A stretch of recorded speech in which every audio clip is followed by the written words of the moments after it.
I heard somebody was scratching the screen.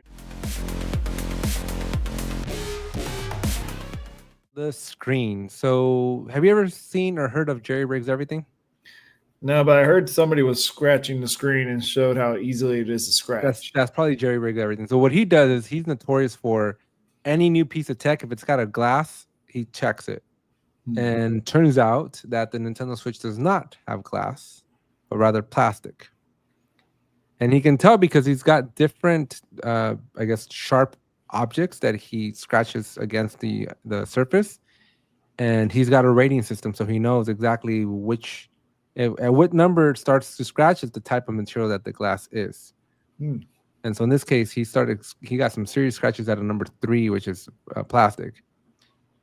Now, I saw this other TikTok about this guy. He's like, I take care of this Switch 2 more better than I take care of my firstborn child. And he's like Indiana Jones when he's placing it into the dock and ever so carefully into the dock, and he has micro scratches all over that screen. How's your screen looking right now? Fingerprinted. Fingerprint. But you haven't held it against the light to see if you got any scratches? No, I don't want to now. So wait, what is there anything to fix it? Because I do have a screen protector coming. It's too late at this point. It's just so sensitive. It's just so. So pro tip: if you're getting a Switch 2, get the screen protector right away. Yeah, before you get the Switch. Chances are you'll find that in stock instead of the Switch itself. Yeah, I did that once. I bought a case for, I don't know what I bought, but one time I bought a case, knowing that I was gonna get the device like later. You had all the accessories ready. Yeah, so I'm like, I had everything ready to go, and I'm like, okay, and I just gotta wait till I find this dumb thing. Hopefully it comes in. I don't remember what I did with it or what I bought, but I remember doing that one time. I was like, I'm just gonna save these. I'm gonna need first Razer flip phone. Dude, that one didn't have a case. That's probably the only phone. It didn't need a case. The V was thick. It didn't need cases on those. Oh, my dad had that, huh? Yeah, your dad and I had the V. BlackBerry, I had a BlackBerry Storm. I didn't have a case on that. Phones just weren't slippery back then. Now it's all holding screen. But you hold an iPhone out and it's like freaking sliding out of your fingers. Where's my ergonomics? There's just nothing to hold on to that thing. There's no grip. Where's my pop socket? But the biggest controversy going back to the Nintendo Switch 2 though is what happens if you remove that little, because there is a film that you can visibly see. What happens if you get rid of that screen protector?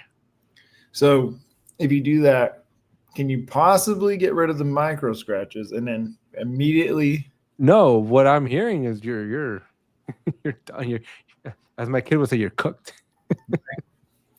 Can you remove screen protector from Switch 2? Let's find out what the internet says. They told me not to. Nintendo Switch 2.